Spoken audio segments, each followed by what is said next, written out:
Hi everyone, আসসালামু আলাইকুম। সবাইকে ওয়েলকাম করছি নতুন আরেকটি ভিডিওতে। আজকে ভিডিওটা খুবই ইন্টারেস্টিং হবে যারা ঘি পছন্দ করেন তাদের জন্য। বরাবরের মতো ঘি আমার খুবই পছন্দ, বলতে গেলে অনেক ছোটবেলা থেকে ঘিটা আমার খুবই পছন্দ, যেটা বলে প্রকাশ করা যাবে না। আর এখনকার যুগে এসে গাও ঘি তো খুবই রেয়ার হয়ে গেছে। আর এই ঘিটা নানি বাড়ি থেকে ফেরার পথে নানি অনেকটা শর্ট জমিয়েছিল, তো যেহেতু সময় করে ওটা আমার নানি বাড়ি থেকে খেয়ে আসার সময় হয়নি, তাই নানি আমাকে পুরো শর্টটা ধরিয়ে দিয়ে দিয়েছিল এই বক্স করে।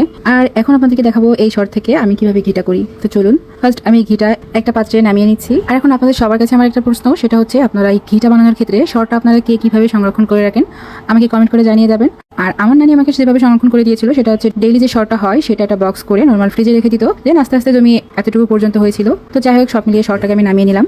আর এখন একটা হ্যান্ড উইক্সের সাহায্যে আমি ভালো করে মিশিয়ে নিচ্ছি। ছোট থাকতে দেখতাম আমার নানি আমার আম্মুকে দেখতাম মাটির কোনো পাত্রে ঘুটনি দিয়ে এই শর্টটাকে ভাবে সুন্দর করে ফিনিশ করে নিত, তারপরে ঘি তুলতো। এখন যেহেতু আমার কাছে এগুলো কোনো কিছুই অ্যাভেলেবেল নাই, আর এখন এগুলো রেয়ার, আর আমি যেহেতু বাসায় থাকলে কিছুটা ম্যানেজ করা যেত, যেহেতু আমি বাসায় না থেকে এটা করতেছি, তো আমার কাছে হ্যান্ড উইক্সটাই সম্ভব। আর এদিকে যেহেতু গরমকাল পড়ে গেছে, শর্ট তুলতে গেলে ঠান্ডা পানি বা বরফের প্রয়োজন হয়, তো আমার ফ্রিজে বরফ ছিল না। তো এখন কি করা যায়, দুইটা পটে দুধ ছিল, তো সেই দুইটাকে আমি একটা পানির ভিতরে রেখে দিয়েছিলাম যাতে পানিটা ঠান্ডা হয়। আর এই ঠান্ডা পানিটা যখন শর্টের ভিতরে ঢেলে দেওয়া হবে তখন ঘিটা উপরে ভেসে উঠবে। তো এই পর্যায়ে কিন্তু আমার শর্টটা ডলে নেওয়া হয়ে গেছে। আর এখন এই ঠান্ডা পানিটা আমি শর্টের ভিতরে ঢেলে দিয়েছি, দেওয়ার পরে আমার যতটুকু ঘি সেটা কিন্তু উপরে ভেসে উঠেছে। আর কি বলতে পারেন ঠান্ডা পানিটা আমি কেন ইউজ করেছি, কারণ হচ্ছে এখন যেহেতু গরমকাল, ঘিটা জমাট বাঁধে না, তো সেক্ষেত্রে ঠান্ডা পানি ব্যবহার করলে ঘিটা এভাবে জমাট বেঁধে যায়, তখন আপনার এটা উঠাতে সুবিধা হয়। এখন চলেন ফ্রিতে একটা টিপস দিই আপনাদের, সেটা হচ্ছে এই উপরের ঘিটা তুলে নেওয়ার পরে নিচের যে অংশটা থাকে যে পানিটা, যেটাকে বলে গ্রামের ভাষায় ঘোল, আপনাদের কার কার গ্রামের ভাষায় এটাকে কি বলে আমাকে জানিয়ে যাবেন। এই পর্যায়ে এটা তুলে নেওয়ার পরে এই পানি বা ঘোলটা কি করবেন, সেটা হচ্ছে এটার সাথে কিছুটা খেজুরের গুড় বা আখের গুড় বা চিনি মিক্সড করে তার সাথে একটু লেবুর পাতা বা লেবুর রস চিপে এটাকে কিন্তু শরবত করে খাইতে পারেন। এটা খাইলে গ্যাস্ট্রিকের সমস্যা দূর হয়, প্লাস শরীর ঠান্ডা থাকে। এটা মুরব্বীদের কথা, তাই আমিও আপনাদেরকে এটা সাজেস্ট করলাম। ভালো লাগলে ট্রাই করতে পারেন, না হলে স্কিপ করতে পারেন। তো এই পর্যায়ে কিন্তু আমার ঘিটা হয়ে গেছে। আর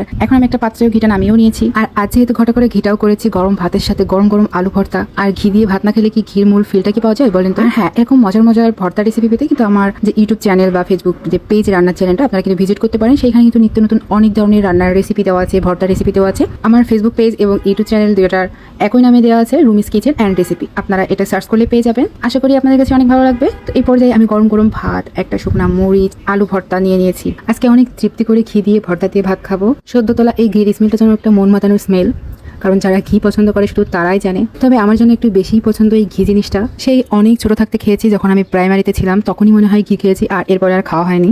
বাজারে কিনতে অনেক রকমই ঘি পাওয়া যায়, কিন্তু এমন গাওয়া খাঁটি ঘির মতো স্মেল বা মজা জিনিসটা কেনা খেতে কিন্তু পাওয়া যায় না।